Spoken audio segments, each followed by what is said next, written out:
नमस्कार, मी प्रीती खंडागळे. आपण पाहताय आवाज इंडिया मराठी. तर नजर टाकूया आजच्या ठळक बातम्यांवर. स्थानिक स्वराज्य संस्थांच्या निवडणुकांसाठी उमेदवारी अर्ज दाखल करण्याचा सोमवार हा शेवटचा दिवस असल्याने राजकीय वातावरण चांगलंच तापलंय.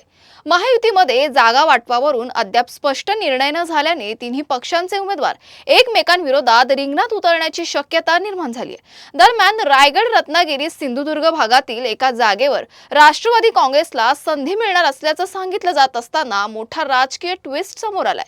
एकनाथ शिंदेच्या पक्षातील आमदार महेंद्र दळवींच्या कन्या जुईली दळवी यांनी या जागेसाठी बंडखोरी करत थेट उमेदवारी अर्ज दाखल केलाय. या घडामोडीमुळे महायुतीतील अंतर्गत तणाव अधिकच वाढल्याचं चित्र असून आगामी निवडणुकीत मैत्रीपूर्ण लढतीची शक्यता बळावली आहे. पुण्यातील विषारी दारू कांडामागील धक्कादायक कारण आता समोर आले. तपासात उघड झालेल्या माहितीनुसार मुख्य आरोपी योगेश वानखेडे याने इंटरनेटवरून दारू निर्मितीची माहिती मिळवली होती. मात्र इथेनॉल आणि मिथेनॉल मधील फरक न समजल्याने त्याने हातभट्टीच्या दारूमध्ये मिथेनॉल मिसळलं आणि ही भीषण दुर्घटना घडली. वानखेडेने भिवंडी येथून हे रसायन आणून तब्बल 840 लिटर दारू तयार केली होती. त्यापैकी 200 लिटर दारू विविध विक्रेत्यांना विकण्यात आली होती. दरम्यान एफडीएने तातडीने कारवाई करत भिवंडीतील एका कंपनीवर छापा टाकून सुमारे 1,500 किलो संशयित मिथेनॉल जप्त केलंय. या प्रकरणी संबंधितांविरोधात गुन्हा दाखल करण्यात आला असून तपास अधिक वेगाने सुरू आहे. नीट परीक्षेतील पेपरफुटी आणि गैरव्यवहार प्रकरणावर सर्वोच्च न्यायालयाने केंद्र सरकारवर आणि एनटीएला कडक शब्दात फटकारले. विद्यार्थ्यांच्या भवितव्याशी खेळ करणाऱ्या अशा घटनांबाबत जबाबदारी निश्चित करण्याचे आदेश न्यायालयाने दिलेत. पुढील वर्षापासून नीट यूजी परीक्षा संगणकधारित तास म्हणजेच डिजिटल पद्धतीने घेण्याची तयारी सुरू असल्याची माहिती एनटीएने न्यायालयात दिली आहे. पारंपरिक पेन पेपर पद्धतीऐवजी ऑनलाईन परीक्षा घेतल्यास प्रश्नपत्रिका फुटीला आळा बसेल असा दावा करण्यात आलाय. याबाबत ठोस उपाययोजनांचा अहवाल 6 आठवड्यात सादर करण्याचे निर्देश न्यायालयाने दिले असून या प्रकरणाची पुढील सुनावणी जुलैच्या दुसऱ्या आठवड्यात होणार आहे. विक्रोळी पार्क साईटमधील सागरनगरमध्ये लँड जिहाद झाल्याचा आरोप केला गेलाय. अनेक वर्ष एसआरआरची एक पडीक इमारत हा लँड जिहाद आहे असं सोमय्या यांनी म्हटलंय. कोट्यवधींचा घोटाळा असल्याचा आरोपही किरीट सोमय्या यांनी केलाय. सोमय्या यांनी अधिकारी आणि पोलिसांसह या जागेची पाहणी देखील केली आहे. पवईतील आयटी मेन गेट ते जेव्हीएलआरला जोडणारा उपेंद्र त्रिपाठी मार्ग साकीनाका वाहतूक विभागाने बंद केल्याच्या निषेधार्थ पवईकरांनी रास्ता रोको आंदोलन केले. नगरसेवक चंदन शर्मा यांच्या नेतृत्वाखाली झालेल्या या आंदोलनात नागरिकांनी रस्ता तातडीने सुरू करण्याची मागणी केली आहे. स्थानिकांच्या मते हा मार्ग बंद झाल्याने वाहतूक कोंडीत मोठी भर पडत असून नागरिकांना मोठा त्रास सहन करावा लागतोय. दरम्यान या प्रश्नावर तोडगा काढण्यासाठी येत्या मंगळवारी संबंधित अधिकारी, सामाजिक कार्यकर्ते आणि नगरसेवकांची महत्त्वपूर्ण बैठक होणार आहे. आता या बैठकीतून काय निर्णय होतो याकडे पवईकरांचं लक्ष लागलं आहे.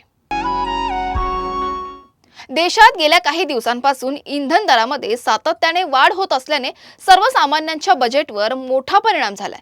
पेट्रोल, डिझेल तसेच सीएनजीच्या दरवाढीमुळे नागरिकांमध्ये नाराजीचं वातावरण आहे. या पार्श्वभूमीवर खासदार सुप्रिया सुळे यांना यावर प्रतिक्रिया विचारण्यात आली. यावेळी त्यांनी सांगितलं की ही परिस्थिती आम्ही आधीपासूनच सतत सांगत आलो आहोत आणि याबाबत आमची भूमिका स्पष्ट होती. दरम्यान मिनी लॉकडाऊनच्या शक्यतेवर बोलताना सुप्रिया सुळे यांनी देशात सध्या तरी असा कोणताही निर्णय होणार नसल्याचं स्पष्ट केले. दुसरीकडे मुख्यमंत्री देवेंद्र फडणवीस यांनी इंधन दरवाढीवर भाष्य करताना जागतिक ऊर्जा संकट आणि पुरवठा साखळीतील अडचणी यामुळे दर वाढत असल्याचं सांगितलंय. परिस्थिती सुधारल्यानंतर दर कमी होतील असा विश्वास त्यांनी व्यक्त केलाय. दरम्यान इंधन दरवाढीमुळे सर्वसामान्य नागरिकांवर आर्थिक ताण वाढला असून या विरोधात नाराजी व्यक्त होत आहे. राजधानी दिल्लीत मोठी कारवाई समोर आली आहे. दिल्ली पोलिसांनी एकूण 9 जणांना अटक केली असून त्यांचा दिल्ली, मुंबई आणि इतर मोठ्या शहरांमध्ये दहशतवादी हल्ल्याचा कट असल्याचा संशय आहे. पोलिसांच्या माहितीनुसार आरोपींनी मुंबईतील दादर परिसरासह महत्त्वाच्या ठिकाणांची रेकी केली होती. तसेच ते परदेशातील एका व्यक्तीच्या संपर्कात असल्याचंही उघड झाले. तपासादरम्यान त्यांच्या ताब्यातून संशयास्पद साहित्य आणि काही शस्त्र जप्त करण्यात आली. या प्रकरणानंतर दिल्ली आणि मुंबई पोलिसांनी हाय अलर्ट जारी केला असून तपास अधिक तीव्र करण्यात आलाय. पुढील तपास सुरू आहे आणि या प्रकरणात आणखीन काय माहिती समोर येते याकडे सर्वांचं लक्ष लागलं आहे. IPLच्या 18 आणि 19व्या हंगामात लखनौ सुपर जायंट्सची कामगिरी अपेक्षेनुसार न झाल्याने मोठा निर्णय घेण्यात आलाय. संघाचा कर्णधार रिषभ पंत यांनी नेतृत्वातून बाजूला होण्याची विनंती केली असून ती मान्य करण्यात आली. 19व्या हंगामात लखनौ सुपर जायंट्स संघाला गुणतालिकेत 10व्या स्थानावर समाधान मानावं लागले.